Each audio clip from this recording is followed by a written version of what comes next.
Welcome to I Testify Conversation Station.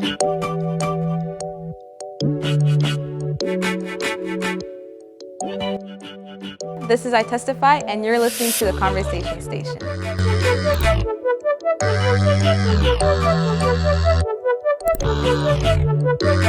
Available on all podcast platforms. The quote of the day says, "The power of self-control and reason is overborne by practices that defile the whole being. And if these sinful practices are continued, the brain is enfeebled and diseased and loses balance. Such ones are a curse to themselves and to all who have a connection with them."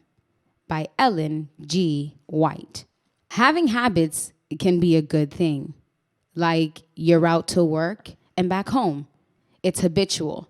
So you don't have to think twice about taking that right or left turn because you do it every day.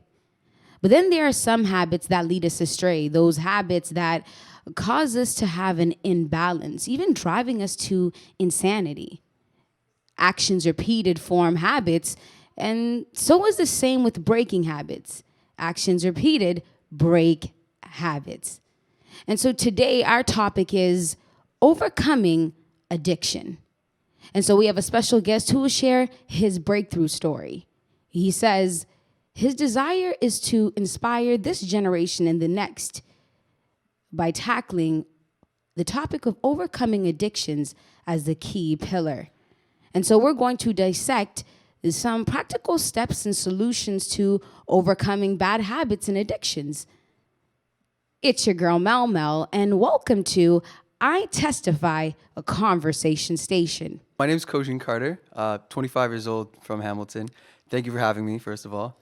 I just wanted to talk about just some of my situations that I went through and just growing up in this country and not necessarily having proper role models. And I just think it's an important topic, so I'm happy to be talking about addictions with you.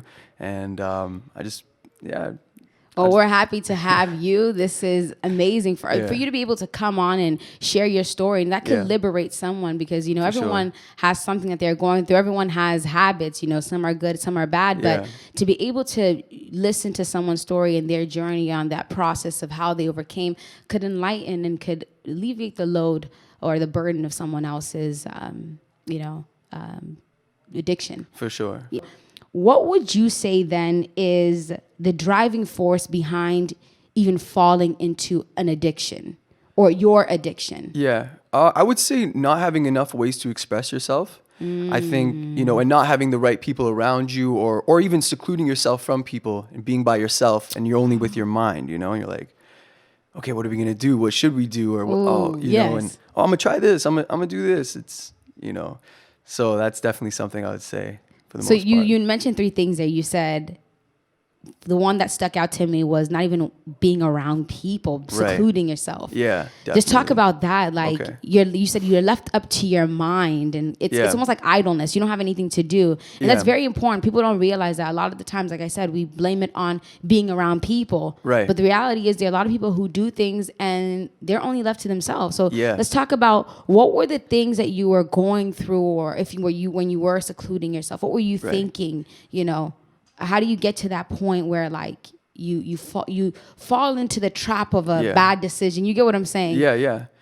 I would just say most of the times it comes from going through a low. So you're going through life, nothing's going right. It's all this, you know, everything is just going downhill. You're like, what am I supposed to do? Yeah. And you want that comfort. You want to feel good.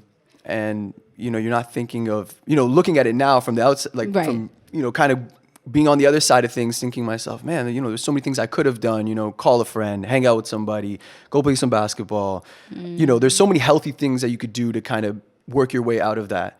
But at the time you're thinking, what's an easier thing I can do that would just instantaneously give me, you know, a feeling of joy. And that's usually when people turn to, you know, some types of like, you know, recreational drug use or something like that, right? So whether it's drinking, smoking, you know, and then obviously above that. But for me, that was definitely something for me, it was a comfort level. So Just being at your low. And I think we Yeah. can all share that, share that experience, whether, like you said, it's the recreational drug you turn to. Yeah. And some people actually turn to amusement as their drug, where Yeah. it numbs them, you're always around people. So, that's a great point to start with, is addictions usually stem from being at a low and trying Yeah, to find, like definitely. you said, that numbing thing, that comfort. That's the right word. Right. Comfort. So tell us, let's start at the beginning of your story. Okay. Let's start at, what is your addiction and how did you get there? Let's hear it. Okay. I know this might sound crazy because I know so many people that are, weed smokers, and they're the people that have done it, and they're totally fine on it and everything is fine. But for me, it's definitely something that I experienced, and it was something something I did. It made me feel comfortable. It was, a good feeling, a good high. But as I kind of continued doing it more and was doing it multiple times in a day and stuff like that, it kind of brought me to the point where I didn't trust people. I was really paranoid. I was away from all my friends, to myself. And I don't know. It's trying to walk me through like a day. Like, you wake up, you're not around people. What does your day look like?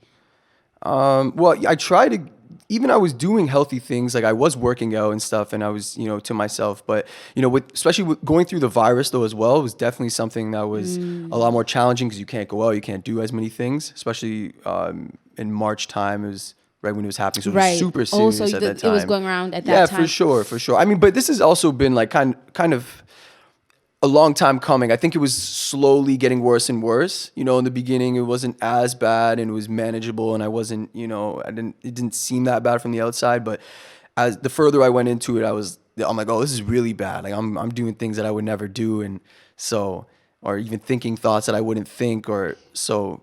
Yeah, you realize after it's actually pretty crazy what's going on right now. Yeah. Wow.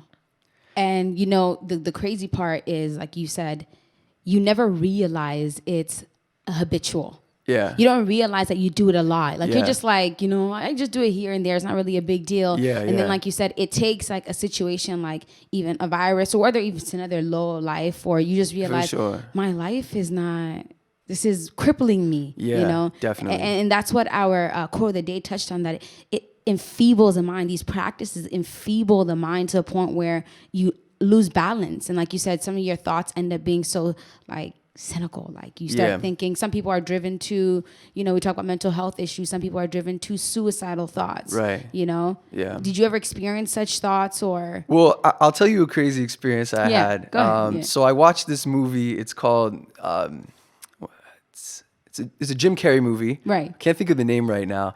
Or The Truman Show, that's what it's called. Okay, yes. This is a ridiculous story, but I'm just going to tell you because I just want to let you know how weak or how low my mentality was to give you an idea. Wow. So, just kind of reliving it here, but basically towards the end of the movie, he realizes that he's in some type of world. I don't know if you've watched it personally. No, okay, no. so he basically realizes that there's some type of control in this world that he's in, and he basically wants to escape it, and he goes to like to some type of water, I don't know, beach or wherever it was, and he's on a boat and he tries to go all the way to the end. He eventually gets to the end, and he gets towards a door.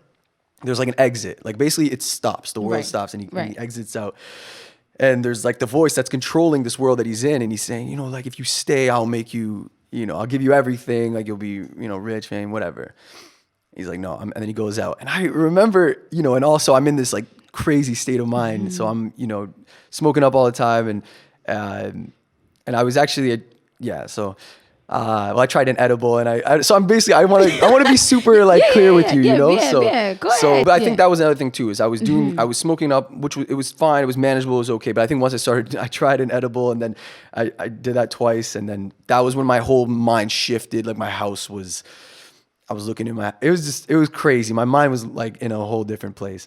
Wow. But no, so I watched this show or this movie, and eventually I was like, I'm like, this sounds so dumb. I was like, this is my life. I'm in some type of movie. Like, this can't be real. This can't be real life.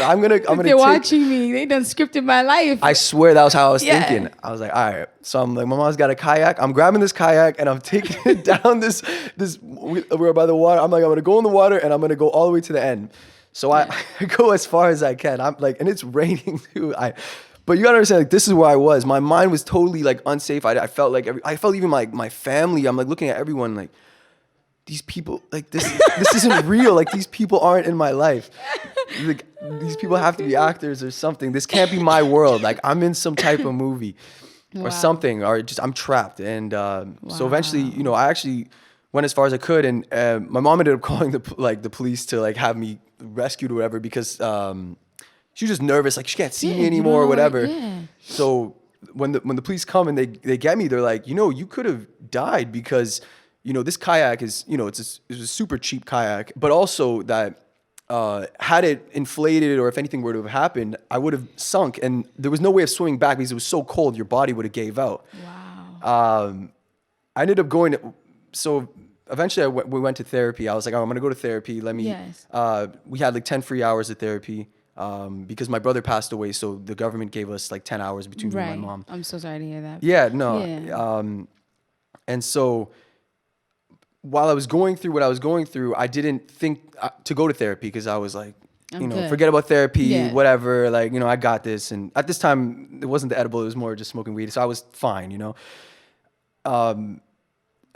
So I have like 4 stories at once. But basically, just to kind of round up everything, is that eventually when I got off smoking, when I stopped smoking weed and the edibles, whatever, that was what it was. And I wanted to like have a better life. And I was like, okay, I looked at myself. I was like, this isn't what I want to do in my life. All these things are happening to me and I'm not in a happy place. So let me just cut out the things that I'm doing so that I can kind of reassess what I'm doing. Right. So eventually I ended up going to therapy, and I was speaking to my therapist. So I had the 10 hours. So I went for the 10 hours, and I was telling her about the experience I had. And she was like, it's crazy because you were going through that experience of going on the boat or on the kayak, and you were trying to get out of this fake world or whatever. But she's like, you were just trying to save yourself. Wow. But in a way, you know, you're trying to save yourself, but in a way you almost died. So you almost so on your quest of saving yourself, you almost killed yourself. Preach somebody. Yeah. Wow. You know what I mean? That's powerful. Super powerful. Wow. I was like, I didn't even think about it like Wow. that. So my consciousness was, I want to be liberated. I want to be free. I don't want to, you know, I don't want to be miserable. I want to be myself. But I'm like, this can't, so, you know, at your lowest point, you're like, this can't be real. I got to get out of here. Like, I'm not dealing with this, you know? So that's a little glimpse into that experience, I guess. Yeah. Wow. That last part there. The quest to saving myself. Yeah. I almost died. Yeah. Wow. Yeah. First time on camera. Here we go. Wow. So what was the aha moment? Like, when did you stop and say, you know what? Everything needs to change. When was that aha moment? Like, what happened? Was it that experience, or did you start to look back? When did you decide, you know what? I got to get everything together. I got to stop. This thing is killing me. How did you know? How did you pinpoint and identify that was it? I think, I don't know if there was an exact point. I think the point, so I would say things started when I stopped smoking weed. I was like, okay, I'm going to stop smoking weed. The day that happened was I went out with my friend and we were just hanging out. We went out, and then I came back home, and it was the last of my weed that I had that day anyway. So I was like, okay, this is the end of it. I'm like, either I have to buy more or I can just stop for now. And so I said, I also, you know, was looking, like I said before, I was looking at my life, and I'm like, you know, this isn't where I want to be anyway.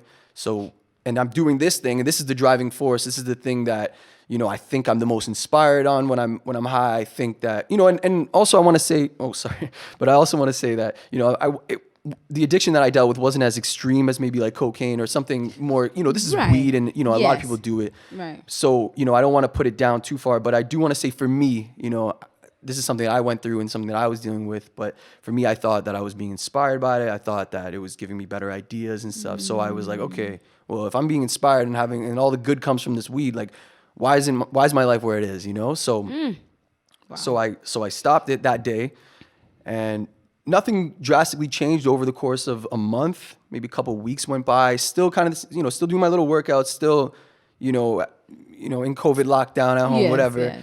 You know, but I wasn't doing any much. And but eventually, one of my friends reached out to me. You know, they come out with me. So I went out with him, and he ended up. It's something so light. He ended up just like paying for the food that I ended up buying. I was going to buy my thing. He's like, oh, I already paid for it. I'm like, oh, great. Right. I end up going home, whatever. But that moment, it was just that moment. There was something really wholesome about the whole experience. I was like, oh man, he's a good guy. Just like we went out, got the thing, paid for my food.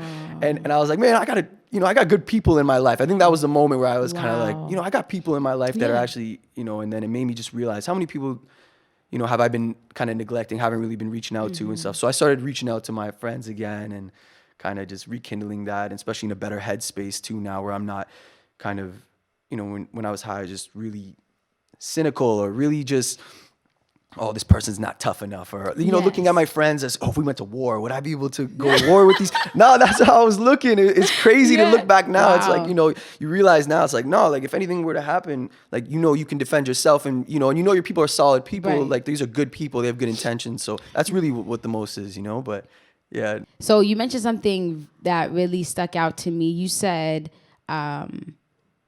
this thing allowed you to be more creative. And sometimes when we have habits, we don't sit down and stop to look at what do I gain and what do I lose with this thing. Like we just look at like, okay, it makes me feel good. It's a comfort thing. Right. Like, I'm more creative. But if I look at where I am in my life, there is no progression.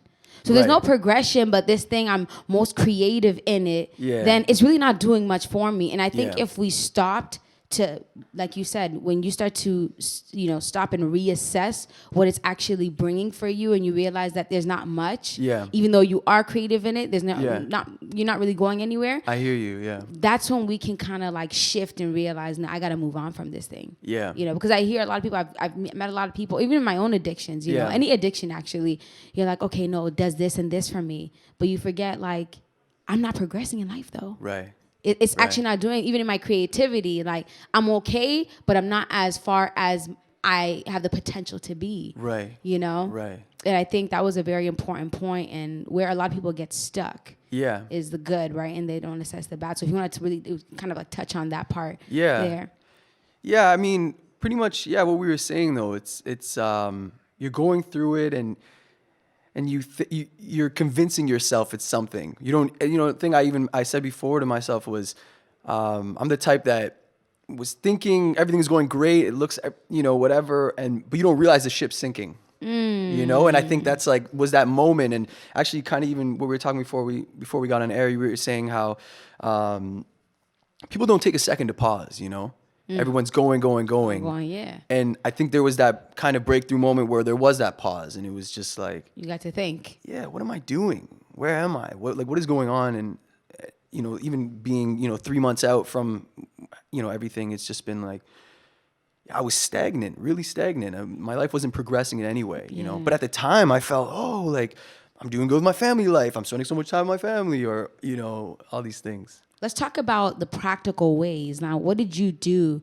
Because you did mention, like, you went a couple of weeks and things are really changing, that could discourage someone. For sure. Where it's like, okay, I stopped this habit that I thought was crippling me. Right. But my life is not changing. So what's the point of continuing? You know what I mean? I might as well just go back to what I'm doing. And a lot of people find themselves back in bad habits. For sure. Because of that. They're like, I'm not where I want to be. I'm not becoming who I want to be. Yeah. There's nothing that's changing. I'm still here, So what did you do to keep yourself from turning back?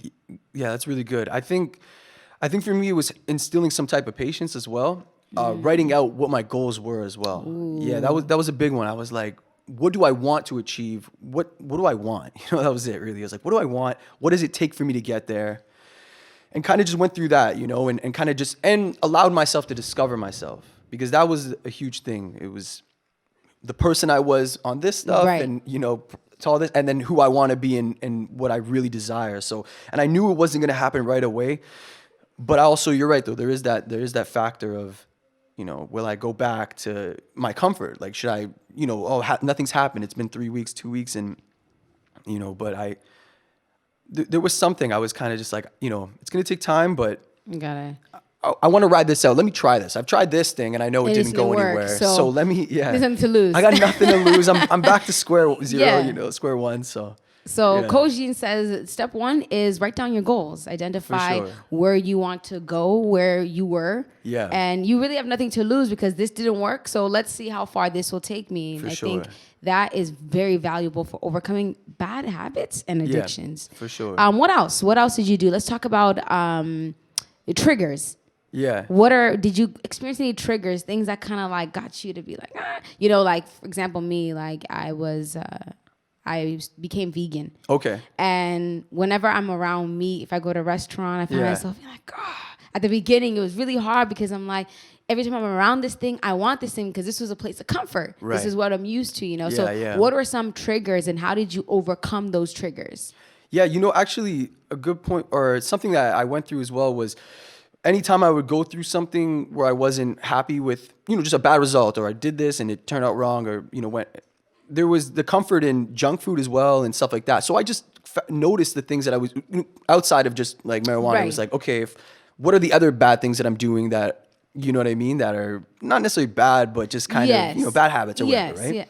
So once I cut out those things too of just, like I'll eat junk food, whatever, here and there, like it's no big deal. But I think you notice that, okay, I'm doing this every time I feel like crap. I'm like, okay, I feel bad. Now I'm going to go do this thing. Or I feel bad. I'm going to, you just keep going down that lane. So I think instilling that type of restraint in myself and having that self-control again, because I wanted to, that was That's huge. the word. Yeah. That is the It was word. a huge yeah. thing. Yeah. So, Wow. yeah. Just being able to kind of challenge myself and be like, I met this guy, an imam. He was for like I think it's like a Muslim like Yeah. preacher. I don't know. I hear you. I think it's called it's an imam. Imam, Imam. yes. So he said something that really stuck with me that I've actually kind of kept in my mind for a long time. It was that your mind is a powerful. Or sorry, no, your mind is a great slave and it's a terrible master. Wow. And that was huge, right? Wow. So I kept that a lot. I was holding on to Wow. that. So Wow. Just, like, Your being able mind to- is a great slave, but a terrible master. yeah, because it'll have you doing everything and like all these things, Wow. And yeah. and you have to train it. Yeah. And that's like you said, like the spirit, the self-control, like you have to like control yourself. Yeah. You know what?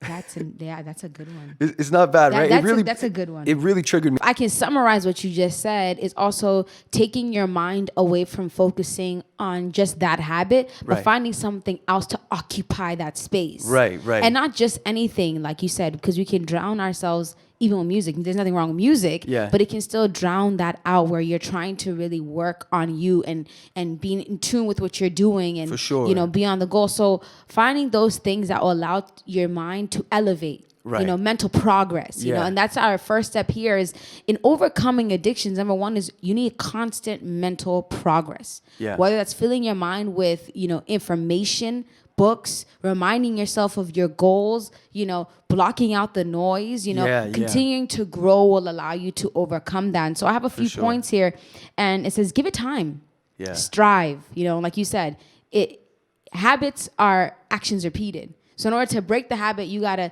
keep performing actions repeatedly, right? Right. So it's going to take time, and striving means that it's a progressive thing. For sure. You don't just, wake up tomorrow and the addiction is gone. Yeah, yeah. You work through it. And so, so give it time, feeding the mind. We are feeding the mind with the word, like things that really allow you to grow, tell you who you are and what you can be, hope, things that will bring you hope and encouragement, Right. like you had mentioned. Yeah. Let's talk about, you touched on something about, being around your friends and how much that changed, just your encounter with your friend was your aha moment. Like, It was, for wow, sure. No, it I was. need to change. So Yeah. let's talk about enlisting support in your environment. So what is that? How does that come into play with overcoming addictions? Yeah, I think the first thing comes to mind is having a solid a group of people around you, and having a good foundation of support around.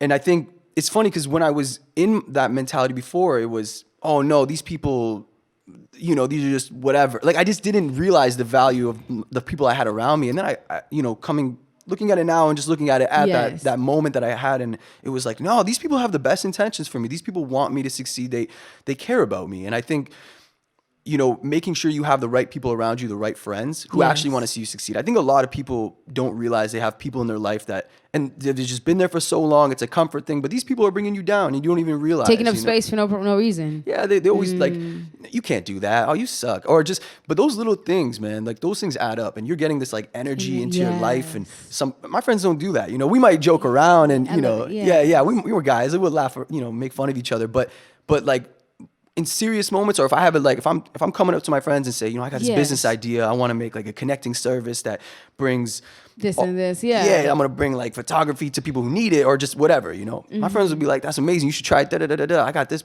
like there's that elevation and motivation to become better and do better, not stagnant. Right.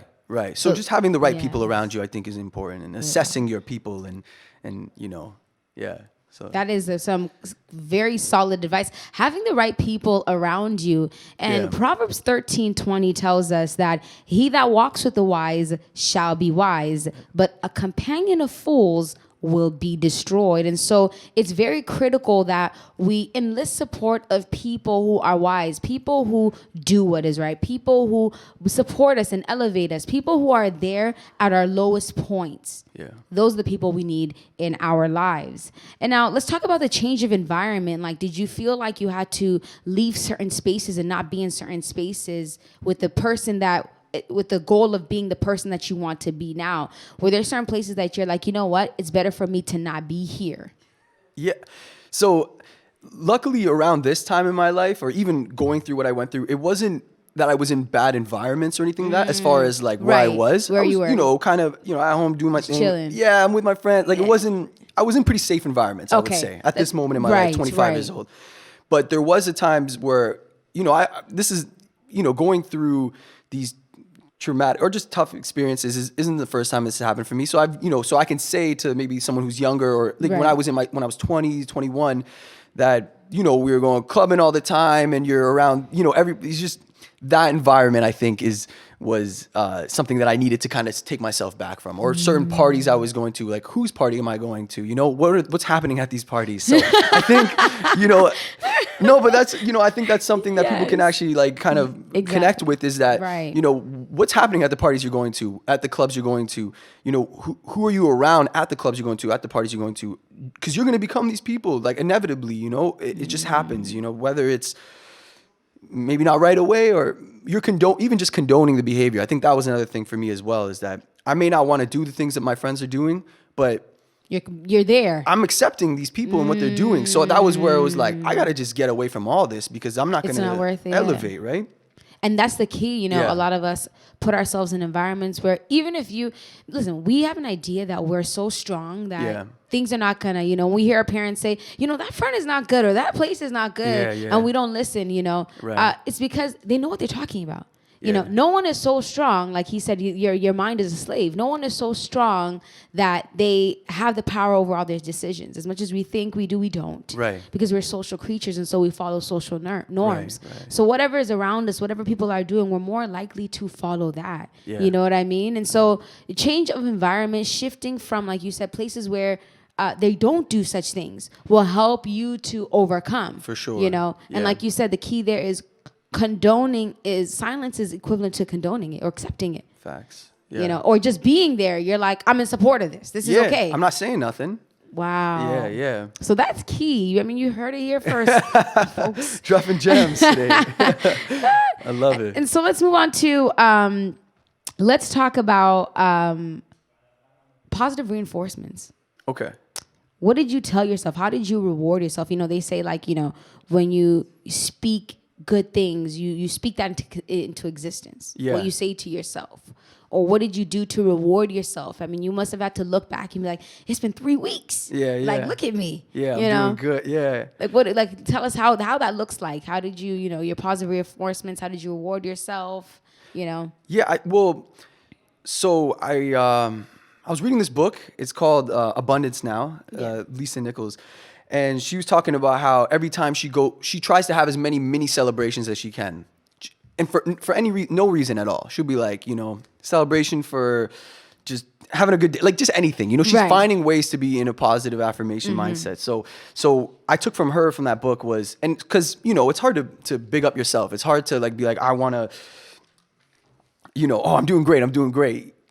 That's a challenge for a lot of people, for me especially. And because, it's easy to just be negative. So, but I looked at, from reading that book and I was just kind of seeing my friends more and being more social and seeing my friends at every single time I was going out. I'm like, this is a celebration. Let's, like just being with my friends, and we're celebrating the fact that, we're progressing in life and that we're having better conversations. I go a lot, if any of my friends, they know, like the question I always ask, like, what are you most grateful for? I always say, I will ask every person I come across, like, what do you like, I'll ask you, what are you most grateful for? Like, it's like, cause it's just, it's, and that's important. yeah, I mean, because we oftentimes focus too much on the negative. For sure. Well, we can't sit down and just be like, think about the things we're thankful for, that we're grateful for. And wow, just taking your mind there, like you said, the mind is not a master, it is a slave. And if you're allowed to be a master, it will rule you to the point where it just starts to accept anything that you see, hear, taste, touch, and, around. So that's really important to bring it back by reminding yourself of how far you've come. Yeah. Reminding yourself of the positive. Definitely.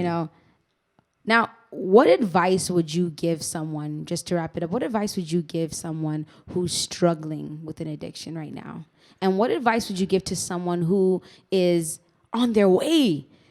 You know what I'm saying? On their way to an addiction, and just maybe even young people who are not even there, but what could you caution them, to just give them a word of upliftment and encouragement, for sure.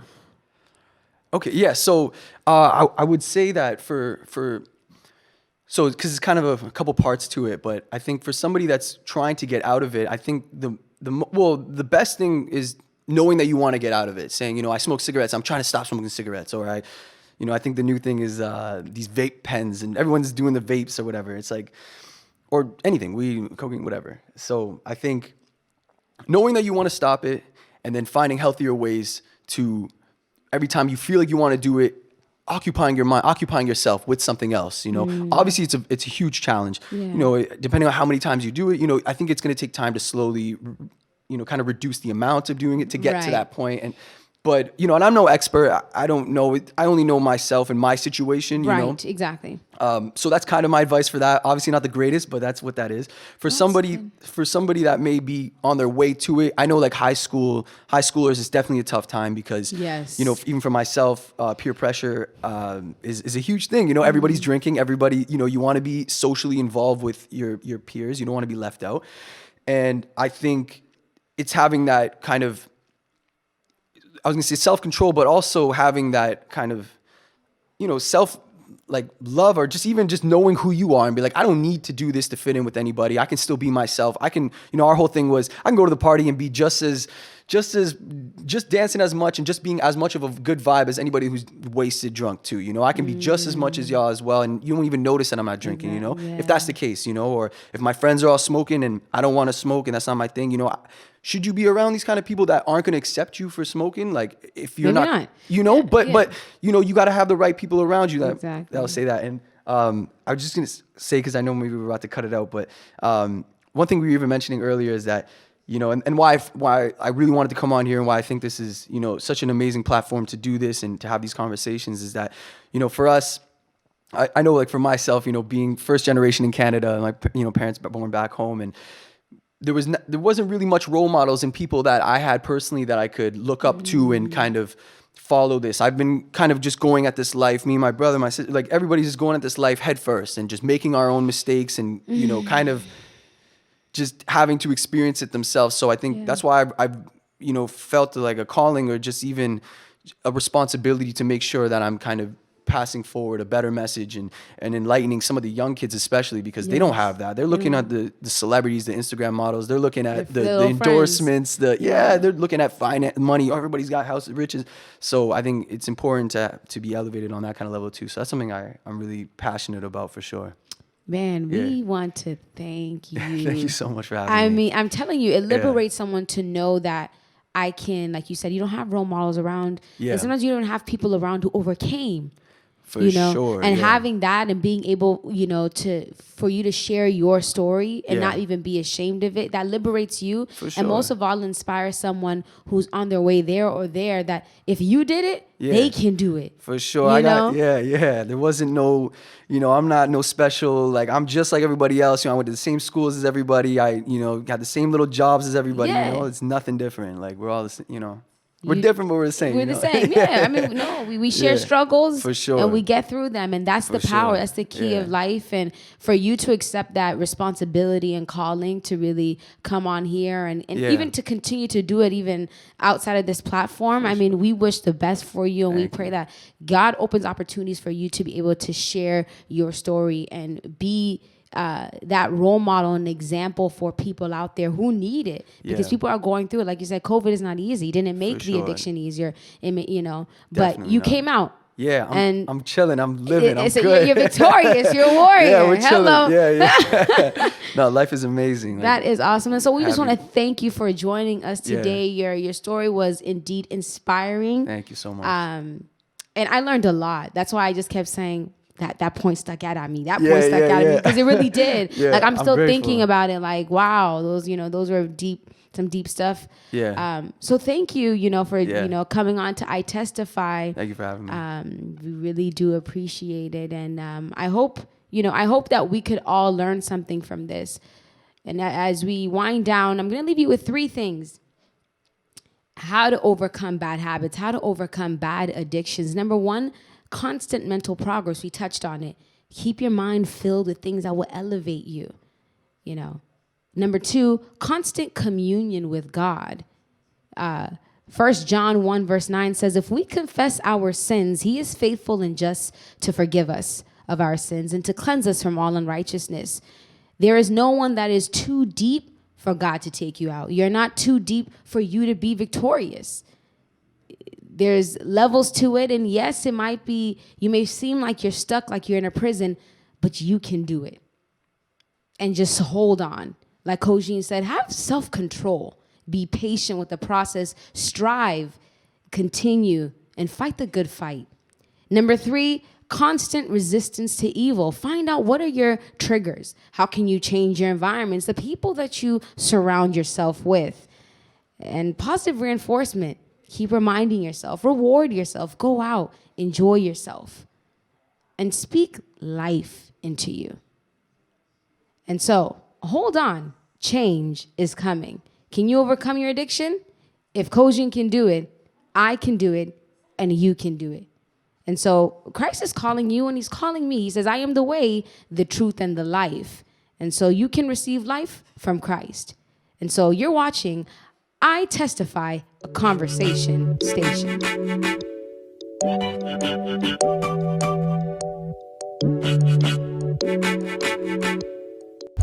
Hey guys, my name is Tevin Wellington. Thank you for tuning into I Testify, the conversation station. Please remember to like, comment, subscribe. See you guys in the comment section. Available on all podcast platforms.